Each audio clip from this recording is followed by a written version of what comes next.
अजब गजब, भारत के अनजाने रहस्य जिनका आज तक नहीं खुला राज। भारत को ऋषि मुनियों और अवतारों की भूमि कहा जाता है।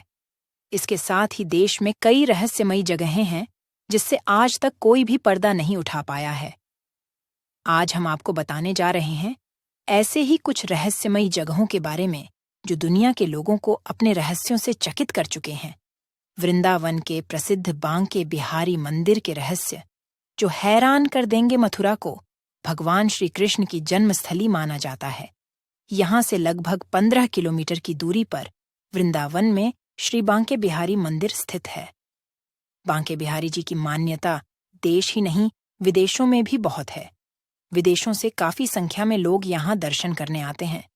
वृंदावन का मंदिर उत्तर प्रदेश के मथुरा जिले में स्थित वृंदावन एक महत्वपूर्ण धार्मिक व ऐतिहासिक स्थल है।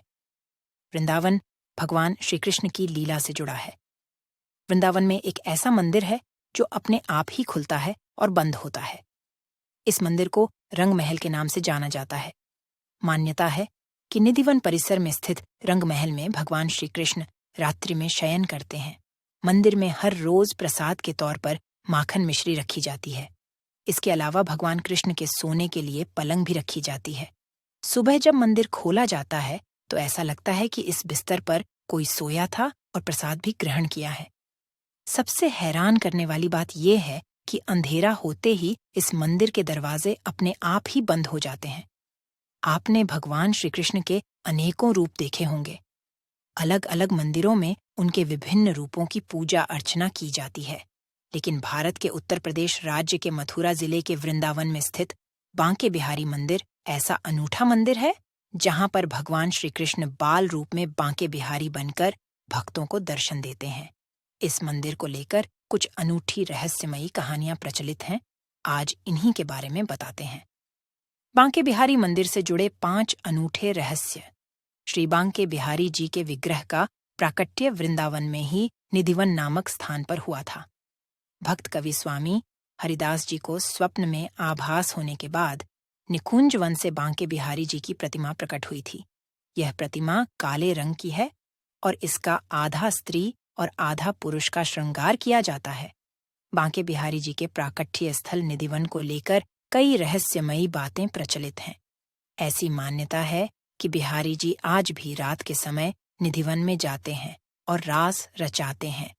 इसी की वजह से किसी को भी निधिवन में रात के समय रुकने की इजाजत नहीं दी जाती।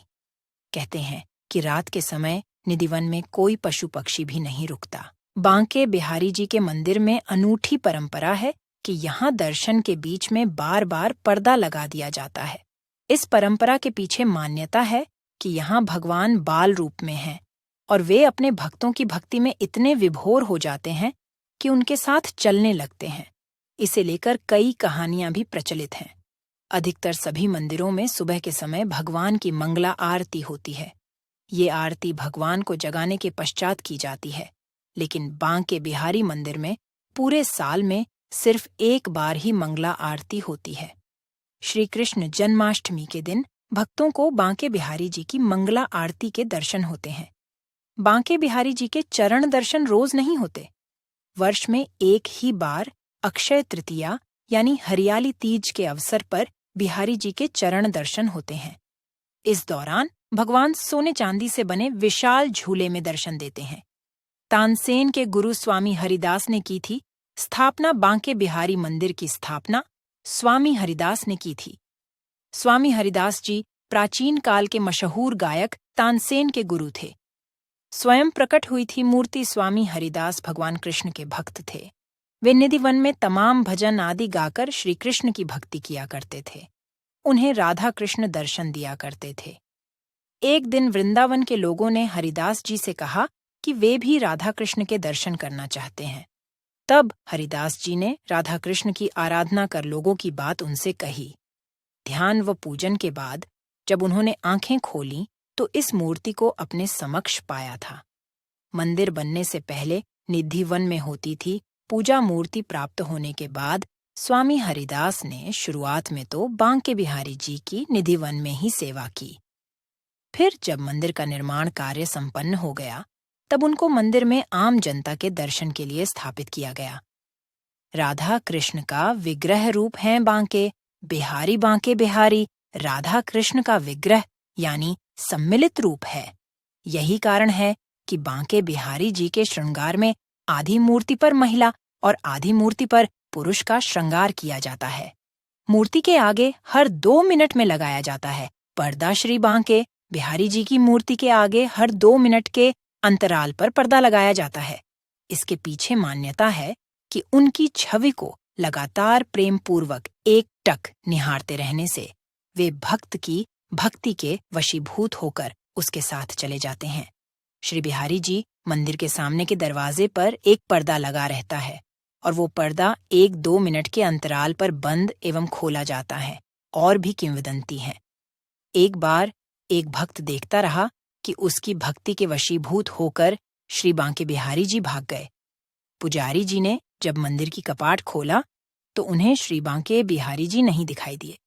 पता चला कि वे अपने एक भक्त की गवाही देने अलीगढ़ चले गए हैं। तभी से ऐसा नियम बना दिया कि झलक दर्शन में ठाकुर जी का पर्दा खुलता एवं बंद होता रहेगा।